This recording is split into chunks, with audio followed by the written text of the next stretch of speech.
자녀를 낳아 키우면서 종종 하게 되는 일이 있습니다. 그것은 아이의 장난감 혹은 물건을 대신 찾아주는 일입니다. 분명 조금 전까지만 해도 아이가 잘 가지고 놀던 장난감이었습니다. 그런데 그것을 어디에 뒀는지는 까먹고 자신이 찾지 못하자 저보고 대신 찾아달라고 할 때가 있습니다. 그럴 때면 이제 함께 찾아주는데요. 저는 무엇과 함께 찾아주냐면 잔소리와 함께 찾아줍니다.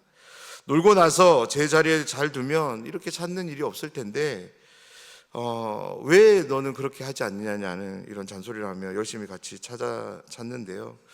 그러다가 어딘가에서 그 찾던 장난감을 찾게 되면 정말이죠, 화난 얼굴로 그것을 품에 꼭 안고 그날만은 그 장난감만을 가지고 노는 그런 자녀를 보았던 기억이 있습니다. 사랑하는 여러분, 아이들이 장난감을 잃어버렸을 때 왜 그 장난감을 찾으려 할까요? 우리의 입장에서 한번 생각해 보면 좋겠습니다. 우리도 일상을 살아가다 보면 종종 무언가를 잃어버릴 때가 있습니다. 무언가를 잃어버렸을 때 열심히 찾게 되는 것이 있다면, 아니 찾을 때까지 찾게 되는 무언가가 있다면 왜 우리는 그것을 찾기 위해 부단한 수고, 열심을 내게 되는 것일까요? 그것을 찾을 때까지 우리의 시간을 허비해 가면서 찾게 되는 걸까요? 이유는 간단합니다. 그것이 나에게 가치가 있기 때문인 거죠. 그렇지 않을까요? 아이에게 있어서 그 장난감이 가치가 없는 장난감이었다면 그렇게 찾아달라고 부탁도 하지 않을 것입니다. 왜냐하면 그렇게 열심히 내어서 찾아야 될 이유가 없기 때문인 거죠. 자신이 찾지 못하자 아빠에게 부탁해서라도 찾으려 하는 이유, 그 이유는 무엇이냐면 그것이 그에게 가치가 있기 때문입니다. 우리의 경우도 그렇습니다. 적어도 나에게 있어서 가치가 있기 때문에, 가치가 크면 클수록 어떨까요? 우리는 더 큰 수고를 들여서라도 잃어버린 물건을 반드시 찾아내려 할 것입니다. 오늘 말씀은 예수님께서 하나님께서 보이시는 한 행동을 새 비유를 통해 소개하는 말씀인데요. 하나님께서 보이시는 행동이 무엇이냐면 하나님은 잃어버린 것을 찾을 때까지 찾으시는 분이라는 거죠. 그렇다면 하나님은 잃어버린 것을 찾을 때까지 왜 찾으실까요? 저희와 동일한 점 있습니다.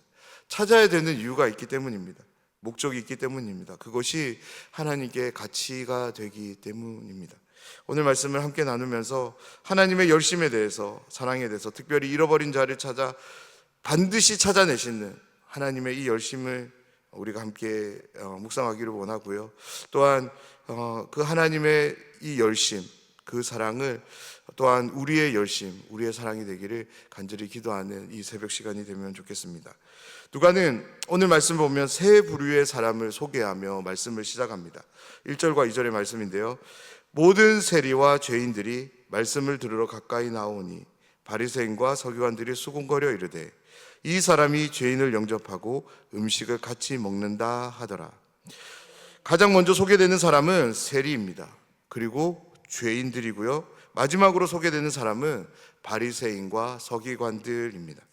이 세 부류의 사람은 당시 사회에서 크게 두 부류로 이제 나눌 수 있는데요. 바로 죄인이라 불려졌던 사람들과 의인이라 불려졌던 사람입니다. 여기서 우리가 오해하지 말아야 될 것은 바리새인과 서기관들은 자신들 스스로가 의롭다고 여겼지 하나님께서 그렇게 여기신 것은 아니라는 것입니다. 그렇습니다. 당시 세리와 죄인들은 그야말로 죄인으로 낙인 찍혀서 어딜 가나 떳떳하게 고개를 들고 다니지 못하던 그런 사람들이었습니다. 그에 반해 바리새인과 서기관들은 종교 지도자들로서 자신들 스스로도 그러하지만 당시 사람들로부터 당시 사회에서 의로운 사람으로 칭송받던 사람들이었습니다. 말씀을 보면 많은 사람들이 예수님의 말씀을 듣기에 몰려들었던 것 같습니다. 그런 그들 중에 세리와 죄인들도 있었고 바리새인과 서기관들도 있었습니다. 근데 흥미로운 점은 예수님의 이 가르침 앞에 세리와 죄인들이 보인 반응입니다. 말씀을 보면 그들이 가까이 나왔다라고 소개하고 있습니다. 근데 제가 이 장면을 한번 상상해 봤을 때 이런 모습으로 가까이 나왔을 것 같습니다. 그들은 자신들의 고개를 떨군 채 한숨을 쉬며 그렇게 예수님 앞에 가까이 나왔을 것 같습니다. 왜냐하면 예수님 말씀 앞에서 그들 스스로가 죄인으로 여겨졌기 때문입니다. 당시 사람들의 그런 어떤 죄인의 부과가 아니라, 죄인됨의 부과가 아니라 예수님의 말씀 앞에서 자신들이 하나님 앞에서 죄인인 것이 깨달아졌기에 그들은 골개를 떨군 채 무엇보다 하나님으로부터 주어질 자비와 용서만을 구한 채로 낮은 자세로 예수님께 가까이 나왔을 것 같습니다. 그에 반해 그들과는 전혀 다른 태도를 보인 사람이 있는데요, 바리새인과 서기관들입니다. 누가는 이들에 대해서는 가까이 나왔다라고 얘기하지 않고요, 어떤 용어를 쓰냐면 수군거렸다라고 이야기합니다. 예수님의 가르침 앞에서 그들은 자신들을 돌아보기보다 자신들과 함께 있는 세리와 죄인들을 바라보며 싸늘한 눈빛으로 정죄의 화살을 쏘아댔을 것입니다. 무엇보다 그들의 눈에 못마땅한 상황이 이제 들어왔는데요, 바로 세리와 죄인들과 함께 어울리시는 예수님의 모습, 더군다나 식사까지 하시는 그 예수님이 그들에게는 너무나도 못마땅한 모습으로 눈에 비춰졌습니다. 그때 그들은 서슴지 않고 예수님을 향해 비난의 말을 쏘아대기 시작합니다. 다시 한번 2절 말씀을 보면 바리새인과 서기관들이 수군거려 이르되 이 사람이 죄인을 영접하고 음식을 같이 먹는다 하더라. 당시 사회에서 죄인들과 함께 어울리는 것은 결코 자유로운 행동이 아닙니다. 무엇보다 식사는 더더욱 그러했습니다. 수많은 사람들에게 하나님의 진리를, 말씀을 가르치시는 예수님께서 죄인들과 함께하는 이 모습이 바리새인과 서기관들의 눈에 곱게 보일 수가 없었습니다. 그러기에 그들은 예수님에 대해서 수군거리기 시작합니다. 그들의 말이 예수님의 귀에 들렸습니다. 그리고 예수님께서 그들에게 이 비유로 말씀을 시작하고 있는 것입니다. 3절 말씀에서 우리가 중요하게 봐야 할 단어가 있는데요, 그것은 바로 그들입니다. 예수님께서 이 비유를 말씀하시는 대상, 그렇다면 그들은 누구일까요? 바로 바리새인과 서기관들입니다. 예수님은 바리새인과 서기관들에게 한 가지 교훈을 주기 위해서 이 비유들, 이 세 가지 비유를 말씀하십니다. 먼저 소개되는 비유는 4절에서 7절의 말씀으로 잃은 양을 찾는 주인의 비유입니다. 이 비유에서 먼저 주목해야 될 점이 있는데요, 그것은 잃어버린 이 양은 절대 자기 스스로 주인에게 올 수 없다라는 거죠. 그렇습니다. 길을 잃은 이 양은 주인이 어디 있는지를 모르게 되었습니다. 그래서 주인의 품으로 돌아오고 싶어도, 자신의 양무리로 돌아오고 싶어도 이제 올 수 없게 된 것이죠. 스스로 돌아올 수 없는 상태가 되어버린 것입니다. 사랑하는 여러분, 성경이 말하는 죄인된 상태가 무엇일까요? 그것은 죄로 인하여 하나님을 향해 전적으로 무능한 상태가 된 것을 죄인된 상태로 말합니다. 하나님을 스스로 찾을 수 없게 된 상태, 그것이 바로 죄인된 상태. 다시 말해서 오늘 이 비유에서 잃어버린 양의 상태입니다. 4절 말씀입니다. 너희 중에 어떤 사람이 양 100마리가 있는데 그 중에 하나를 잃으면 99마리를 들에 두고 그 잃은 것을 찾아내기까지 찾아다니지 아니하겠느냐. 아멘. 예수님께서 하나님을 어떤 분으로 소개하고 있냐면 잃은 것을 찾아내기까지 찾아내시는 하나님으로 소개합니다. 누구를 통해서 이 일을 하고 계시냐면 바로 예수님을 통해 이 일을 하십니다. 그래서 예수님은 이 비유를 통해 바리새인과 서기관들을 향해 이렇게 말씀하고 있는 거죠. 내가 세리와 죄인들을 찾으러 이곳에 왔기에 그들과 함께 교제하고 식사하고 있다라고 말하고 있는 것입니다. 사랑하는 여러분, 예수님께서 이 땅에 인간의 몸을 입고 오신 이유가 무엇 때문입니까? 사람이 타락함으로 인해 자신 스스로 하나님을 찾을 수 없게 되었기에 그들을 불쌍히 여겨 그들을 구원하고자 예수님께서 이 땅에 오신 줄 믿습니다. 그래서 복음서를 보면 예수님이 무엇라 말씀하시냐면 내가 죄인을 부르러 왔다라고 말씀합니다. 그렇습니다. 예수님께서 이 땅에 오신 이유는 죄인이 스스로 하나님께 나아갈 수 없게 되었기에 죄인들을 하나님께로 인도하기 위해서 이 땅에 오신 것입니다. 그래서 복음서를 우리가 자세히 보면 예수님께서 종종 이런 말씀을 합니다. 온 마을과 촌을 두루 다니신다라는 말씀과 함께 내가 그곳을 지나가야 하겠다. 또한 내가 이곳에서도 전도하리라라는 이런 말씀을 하십니다.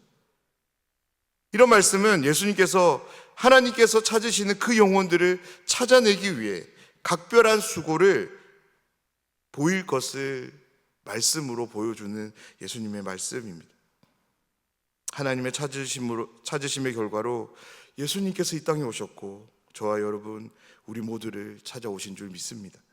두 번째 비유는 8절부터 10절까지로 이런 드라크마를 찾는 여인의 비유입니다. 8절 말씀입니다. 어떤 여자가 10 드라크마가 있는데 하나를 잃으면 등불을 켜고 집을 쓸며 찾아내기까지 부지런히 찾지 아니하겠느냐. 아멘. 누가복음을 기록한 누가는 당시 헬라의 은하단인 드라크마를 통해 잃어버린 것을 찾을 때까지 찾으시는 하나님을 다시금 소개합니다. 이 비유에서도 우리가 주목해야 되는 것은 잃어버린 드라크마의 상태입니다. 이런 상황을 한번 가정해 보면 좋겠습니다. 우리가 동전을 하나 가지고 있습니다. 500원짜리 동전을 가지고 있는데 그것이 분명 손 안에 있었습니다. 그런데 어떤 일을 하다가 그 500원짜리 동전이 손에서 떨어져서 굴러가서 어디론가 이제 숨어버린 거죠. 그래서 잃어버리게 되었습니다. 그때 우리가 잃어버린 그 장소에서 손바닥을 펴서 가만히 기다리고 있을 때 그렇게 굴러가서 잃어버린 동전이 우리의 손바닥에 들어올 확률이 얼마나 될까요? 10%는 될까요? 5%는 될까요? 아니 1%는 될까요? 결코 그렇지 않습니다. 어떤 확률일까요? 0%인 거죠. 그런 일은 절대 일어나지 않습니다. 백날을 기다려도 그 손바닥 안으로 동전이 들어오는 일은 없을 것입니다. 그렇습니다. 죄인이 하나님께로 돌아올 확률이 이와 같은 확률입니다. 0%입니다. 죄인 스스로는 하나님께 돌아가고 싶어도 돌아갈 수 없는 존재입니다. 그래서 누가 필요하냐면 예수님이 필요합니다. 하나님은 이 예수님을 땅에 보내셔서 하나님께서 찾으시는 영혼들을 찾아내게 하시고 그 영혼들을 하나님께로 인도하신다. 이것이 이 드라크마 비유의 교훈입니다. 예수님이 이 비유를 통해 죄인이 회개해서 하나님께로 돌아가는 구원, 이 구원이 하나님께서 전적으로 이루시는 주권적 사역이라고 말씀하고 있습니다. 첫 번째 비유와 두 번째 비유의 결말에는 이런 것을 찾은 후에 주인과 여인의 반응을 소개하는데요. 이 반응은 바로 하나님의 반응으로 기뻐한다입니다. 그렇다면 하나님은 왜 잃어버린 영혼들이 하나님께로 돌아오는 것을 기뻐하실까요? 바로 이 영혼들은 하나님의 형상으로 지음받은 존재들이기 때문입니다. 하나님께서 사람을 지으실 때 사람에게 특별히 주입하신 것이 있습니다. 그것은 바로 하나님의 형상입니다. 다시 말해서 하나님은 자신과 직접 교제할 수 있는 존재로 삼기 위해서 사람을 특별하게 창조하셨습니다. 그래서 그 특별하게 창조된 영혼이 하나님께로 돌아오는 것은요, 하나님의 창조의 원리를 회복하는 것입니다. 창조의 원리로 지은 것에 대해서 하나님께서 늘 감탄을 하시는데 보시기에 좋았다라는 감탄을 하십니다. 그래서 죄인된 영혼이 하나님께로 돌아가는 것이 하나님에게 큰 기쁨이 되는 것입니다. 예수님의 이 두 비유를 통해 자신이 왜 세리와 죄인들과 함께하고 있는지를 바리새인과 서기관들에게 말씀합니다. 왜 예수님은 세리와 죄인들과 함께 계십니까? 예수님께서 이 땅에 오신 이유, 목적이 바로 그 이유, 그 목적이기 때문입니다. 누가복음 5장 32절에서 예수님이 이렇게 말씀하시는데요, 내가 의인을 부르러 온 것이 아니요 죄인을 불러 회개시키러 왔노라. 아멘. 오늘 이 비유를 통해서 우리의 모습을 다시 한번 깊이 들여다보길 원합니다. 본래 우리 모두는 죄인이었습니다.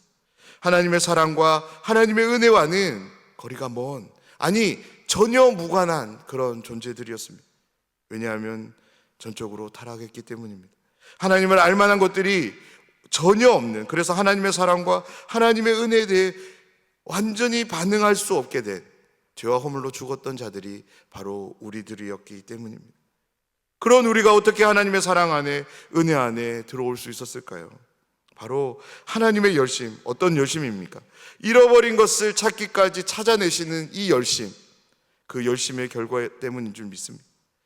그 열심 때문에 하나님께서 예수님을 이 땅에 보내시고 그 예수님은 또한 우리를 찾아오신 줄 믿습니다. 지금도 하나님은 구원하기로 택한 영혼들을 찾고 계신 줄 믿습니다. 2000년 전에는 성자 예수님을 통해 그 일을 하셨다면 2000년이 지난 오늘 성령 하나님은 우리를 통해 그 일을 하고 계심을 믿습니다. 오늘 하루 이런 것을 찾아내시는 하나님의 열심이 우리의 삶을 통해 온전히 드러나길 소원합니다.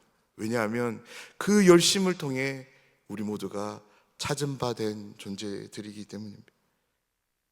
그래서 지금 하나님이 찾고 계시는 그 영혼들을 향해 찾아 나아가고 찾아내서 하나님을 기쁘시게 하는 삶이 우리의 삶이 되길 주님의 이름으로 축원합니다.